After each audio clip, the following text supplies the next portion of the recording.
Greetings viewers and subscribers. So, in this video, we are going to be talking about that lady that you are seeing on your screen. Her name is Shelian Allen. Later on today, we are going to be bringing you a roundup of news stories affecting Western Jamaica and other areas. In that video, a man from Hanover, Bull Bay in Hanover, he was shot and killed by hoodlum yesterday. We are going to give you the details as to how Shortman, that's what he's called, Shortman, we are going to give you the details as to how he met his demise. In this video, we are going to be talking about woman police Allen. Now, you are also going to get an insight as to how the lottery scam in Jamaica operates. We are going to be reading an affidavit. Some of you might have gotten the affidavit. I am sure some of you haven't gotten it. So we are going to read it because we know sometimes we get some documents. Not all of us have the time to sit down and read through. So we are going to go through this affidavit. You are going to get an insight as to how the lottery scamming in Jamaica, how it operates. She is a police officer in the Jamaica Constabulary Force. She was assigned to the Trelawney Division, but since the advent of the ZOZO, the Zones of Special Operations, she was transferred to ZOZO. She was arrested earlier this week in the United States of America. There has been some unconfirmed reports that when she disembarked her flight and was going through immigration and customs, they pulled her over and she was taken an X-ray and she was found with cocaine pellets inside of her. That part of the report is unconfirmed. We have been doing the checks last night and so far we haven't been able to verify that. But what we can verify is that she is now facing wire fraud charges in the United States of America, in Milwaukee, in Wisconsin. We are going to go through the affidavit so you can better understand how deep woman police Allen was in the lottery scamming. Now, this affidavit, it was filed by Special Agent Thomas Koch. He's a special agent at the Homeland Security in the United States. Now, if you look on the screen, here is where we're going to start in the affidavit. Allen Lottery Scheme and Organization. So, what they are saying here now, is that she is one of the leaders in this organization, if not the leader. So, let's start.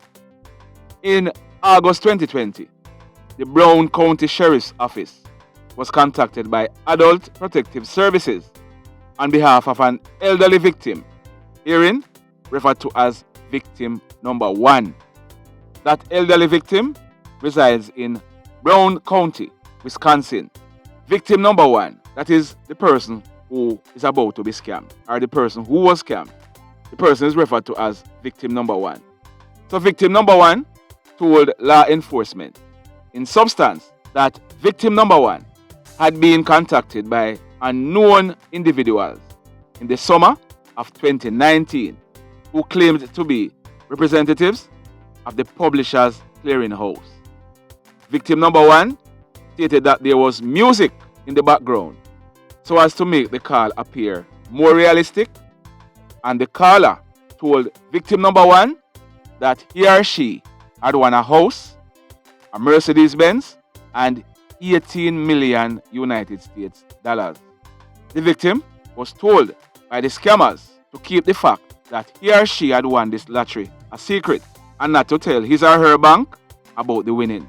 The affidavit went on to say the calls did not stop. Victim number 1 received phone calls day and night.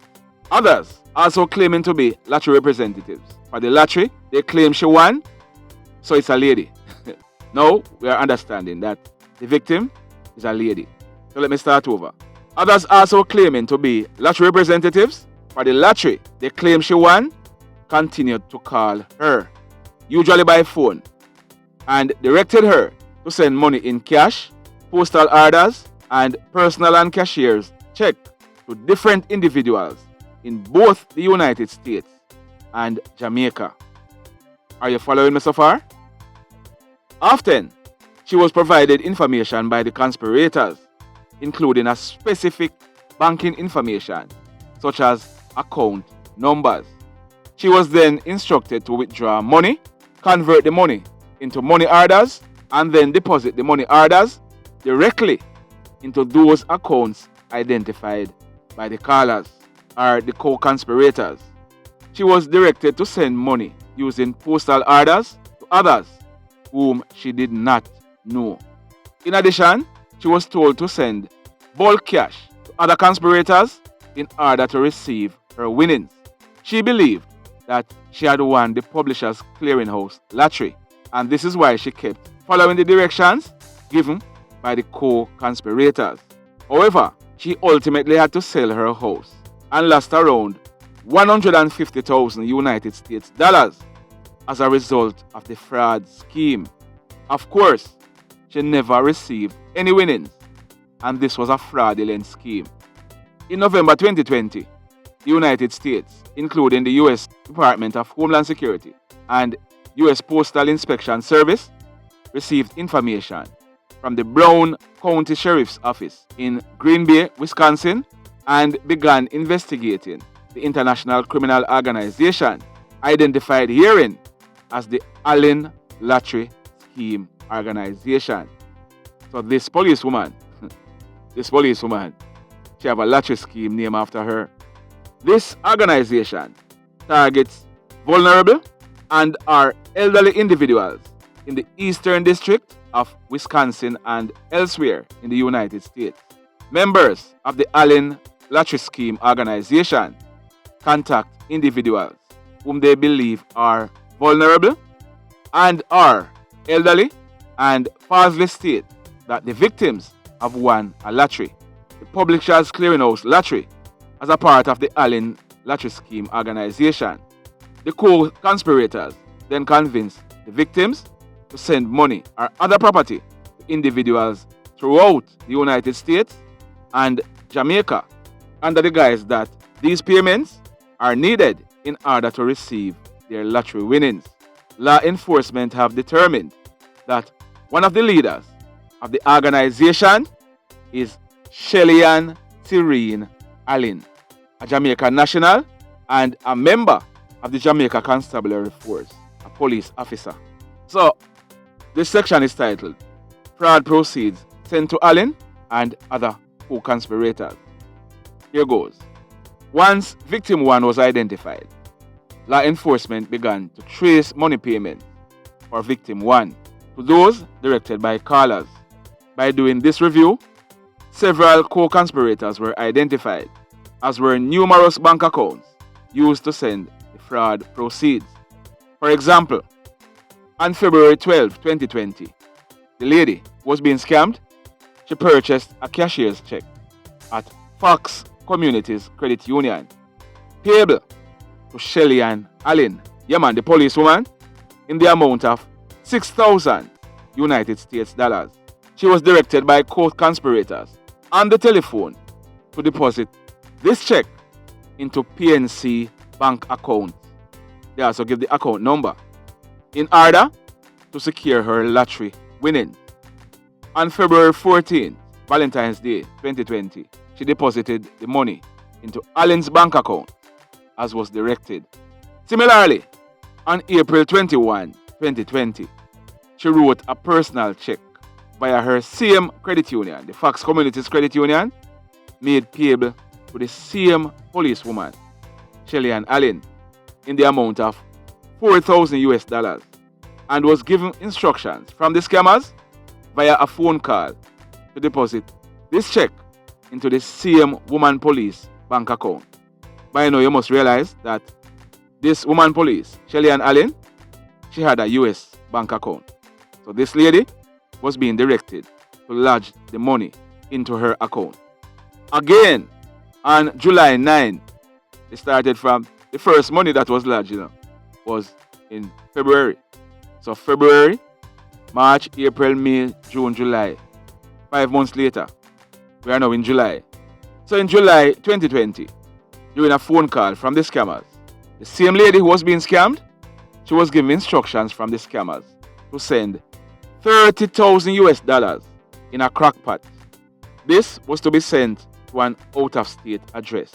The lady was being scammed. She was led to believe that she had to send the cash in order to secure the lottery winnings. She further explained that she sold her house based on her belief that she had won the Publishers Clearinghouse sweepstakes in order to obtain the 30,000 US dollars in cash. So what this is saying, she was ordered to send 30,000 US dollars and she would get her money. She didn't have the cash because she had sent all the cash that she had. So she went ahead and sold her house. So in this section, you'll see the title, Interview of Co-conspirator number 1 and the identification of Shelian Allen. This is a statement from the affiant, or when we say affiant, it's the person who filed the affidavit, Mr. Koch. He's a special agent. He's saying, I have reviewed a non-custodial telephone interview from the fall of 2020 between Detective Sergeant Orenstein and co-conspirator 1. The interview was not compensated in any way. Co-conspirator number 1 is an American citizen who travels often to Jamaica. So this right here is saying that co-conspirator number 1 is cooperating with the authority. During the interview, co-conspirator 1 stated that, and they're not saying whether it's a male or a female, they're saying that the person met a female Jamaican police officer known by the name of Shelly in a market in Jamaica. Now, the market they are referring to is the Falmouth market. And you will know why we say that later down. The co-conspirator or the cooperator, because he or she is now cooperating. The co-conspirator explained that he or she knew this female personally as she would purchase groceries from him or her at the market. Co-conspirator number 1 stated that some of the times he or she met Shelly, she was in uniform, and other times she was not. Co-conspirator number 1 stated that during one of the meetings, Shelly, that's the policewoman, Shelian, approached him or her and talked about some money in the United States and asked if the co-conspirator could get it for her. Co-conspirator number 1 explained that Shelly asked for the said co-conspirator's address, indicating that she had something to ship. She asked the co-conspirator if she could ship it to her. The co-conspirator agreed to assist Shelly because she is a police officer. The co-conspirator went on to describe one incident when he or she received 11,000 US dollars in check in a mail, and the person is claiming that he or she just tear it up. Co-conspirator number 1 acknowledged that he or she believed that there was some sort of fraud going on. The co-conspirator went on to say he or she recalled receiving a call from Shelly stating that people were going to send cash. The co-conspirator also stated on another occasion he or she received cash inside of a crockpot. This is the same crockpot that the scammers told the lady who sold her house to put 30,000 US dollars in. So the co-conspirator explained that he or she looked in the crockpot and it appears that in it was a lot of money, not wrapped, and consisted of United States $100 bills. The co-conspirator explained that there appeared to be over 20,000 US dollars inside of this crockpot. He or she was instructed by Shelly, that's Shelian, to send 21,000 US dollars and leave $9,000 behind. The co-conspirator admitted that he or she kept the $9,000 in cash and sent $21,000 in cash to Jamaica. That's US dollars. This was as he was directed by Shelian Allen. The co-conspirator later admitted that the $9,000 was a fee paid by Shelly for accepting and shipping the package. So what the person is saying is that he or she got 30,000 US dollars and he or she kept back $9,000 as his or her fee. So the co-conspirator went on to explain that he or she shipped a package containing the cash, ensure, soaps, detergent, and other items were shipped in the package to Jamaica. It was shipped to the hotel where the person usually stays whilst in Jamaica. The person went on to explain that when they come to Jamaica, they got the package and traveled to the market where they gave Shelly the money. The same co-conspirator also told the investigators that he or she felt responsible and offered to pay back the $9,000 he or she had received.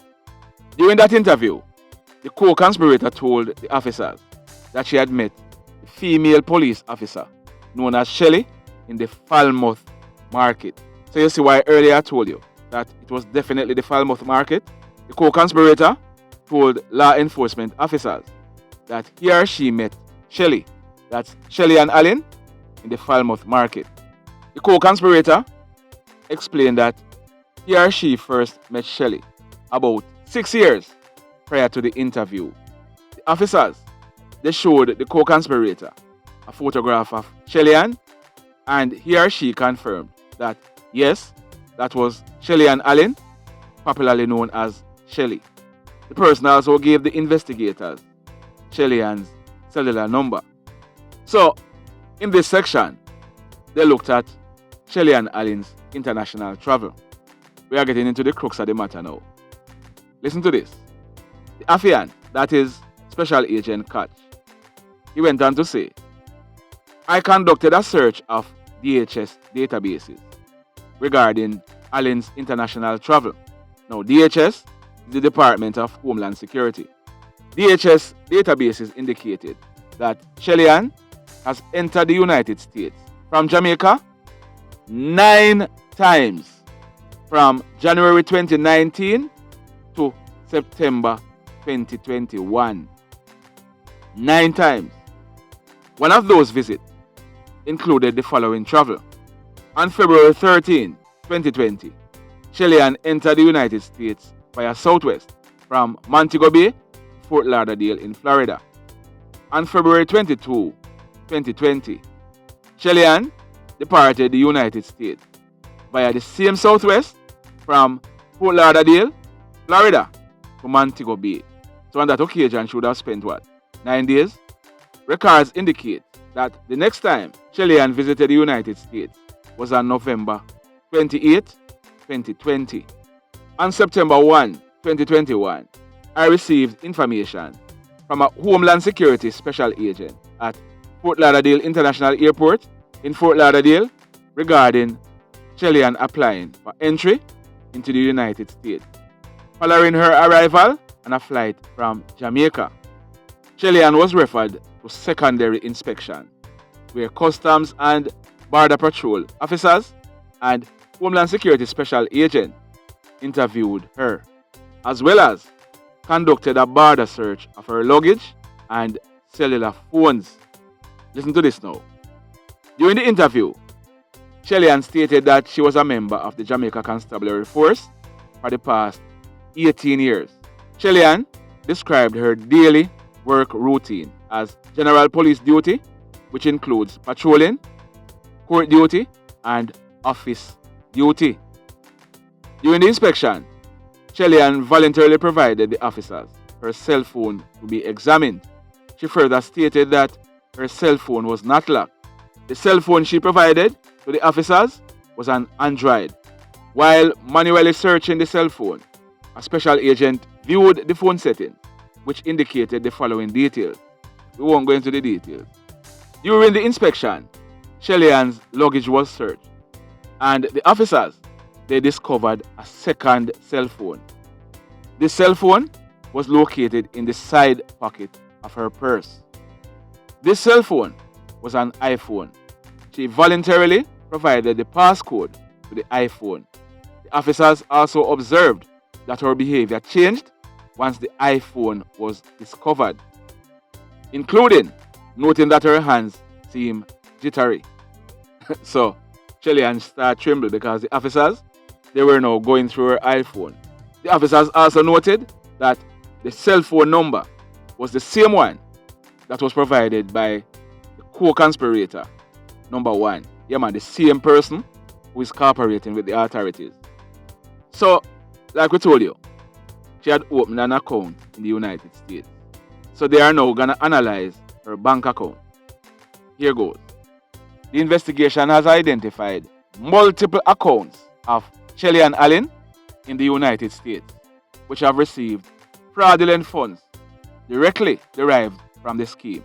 So they are saying that she opened multiple bank accounts in the United States. So one of the accounts has been identified as a PNC bank account. On March 20, 2020, a subpoena was served on the PNC bank requesting financial information related to checking account number that.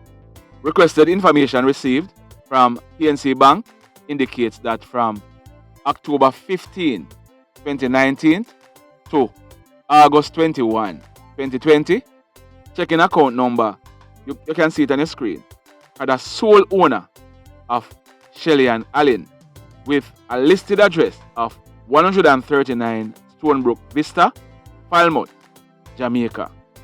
So she opened the account in the United States, but she gave her address in Jamaica. Bank records obtained from Shelian Allen's PNC bank account show that there were only 2 deposits into her account, other than her initial account opening deposit. So here goes. Remember that she traveled to the United States, on February 13, 2020. She stayed for 9 days.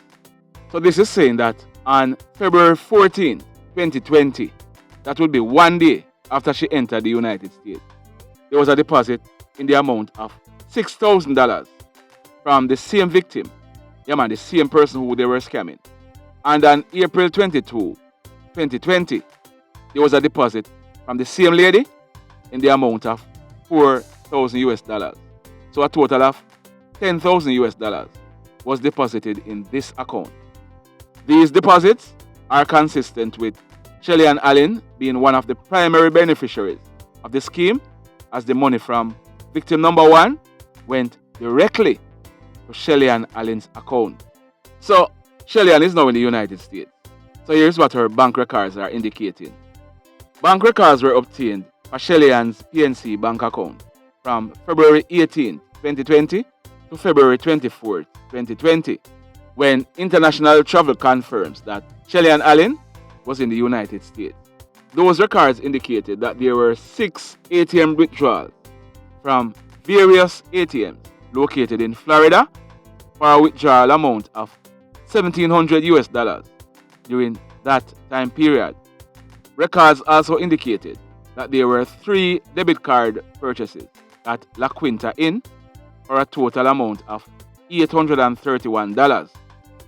Additionally, records indicated that there were 24 purchases at various retailers in Florida, including but not limited to Gap, Marshalls, Macy's, Foot Locker, Old Navy, Elegance Perfume, Polo/Ralph Lauren, and Victoria's Secrets for a total amount of $2,440. So Shelian, she went on a spending spree. The total amount withdrawn from the account from these transactions was $5,004. Bank records were also reviewed for Allen's PNC account between April 29, 2020 to May 11, 2020. At that time, Shelian would have gone back to Jamaica. Those records indicated that there were 10 ATM withdrawals from various ATMs located in Falmouth, Jamaica, and other places in Jamaica. The total amount withdrawn was $3,453. Records indicate that on May 11, 2020, the daily balance of the account was $46. Between June 8, 2020 until August 21, 2020, when the account was closed, the only transaction on Shelian Allen's PNC account appeared to be monthly bank charges.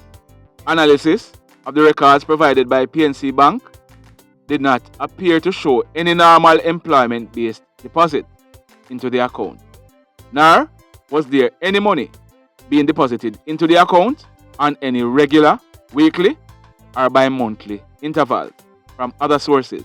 Additionally, there appear to be no normal living expense withdrawals from the account, such as housing payments, cell phone, or other utility bills.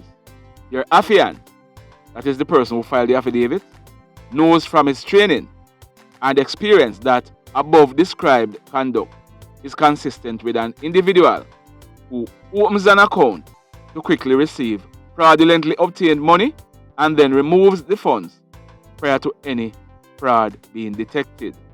But the fraud was still detected. Therefore, your affiant believes that Shelian Allen opened the account with the main purpose of receiving the funds from the person who was being scammed, victim number 1. So they are saying that other co-conspirators were identified. As part of this investigation, law enforcement has identified 6 co-conspirators who are part of the Allen Lottery organization. The co-conspirators were identified as a result of law enforcement's review of the lady who was being scammed banking information. During the period of time, she received the calls regarding her winning of the lottery. What they directed her to do was lodge the money into various persons' bank accounts. So what they are saying is that a review of numerous accounts tied to this organization revealed a loss in excess of 1.6 million US dollars. Moreover, in addition to victim number 1, located in the Eastern District of Wisconsin, 16 additional vulnerable and or elderly victims have been identified around the United States. Of the total of $1.6 million loss amount, over 128,000 US dollars was directly sent to Shelian Allen. So in conclusion, the affidavit states that based on the foregoing, I respectfully submit that there is probable cause to believe that Shelian Allen conspired to commit wire fraud. So she will be going to the courts in the United States shortly. You see, sometimes you see some people have some things, Young people, sometimes you see some people have some things in life. Don't catch red eye. Don't catch red eye. Because neither you nor I know where they are getting their money or anything else from. Don't red eye them for what they have. I am sure that this police lady was living large. She could have fly out and fly in as she like. She could have buy what she want. So, I am almost sure she was the envy of many young police officers. You young police officers, would you want to trade places with her now? I'm sure you'd want to trade it with her before, So, knowing what you know now, would you want to trade places with her? From the other day, I have been talking about the fact that some persons are saying that scammers have some police officers in them back pocket. This police officer, she was not in nobody's back pocket. She headed a scamming organization. Now, how can things get any better? How can things get better? This policewoman, she was working at Zozo in Montego Bay. Where she was working, I am sure she would assist scammers on a daily basis. I wonder what her interaction with them would be. I wonder when she's on an operation and she pull over a Toyota Crown or a Mark X and the guys who are in it are readily identified as being a part of the game, the chopping game. I wonder how she deal with them. I wonder. The next question is, how comes the authorities here didn't catch up on what she's doing? For a police officer to travel overseas, they must get permission from the hierarchy of the force. Was she granted permission to leave the island at least 9 times within a year and a half? So if she was not granted permission, how comes it was not known? What kind of leave did she leave on? How much short leave? How much sick leave? How much vacation leave did she go on during that time? You see why things don't get no better? Blessed love, everybody.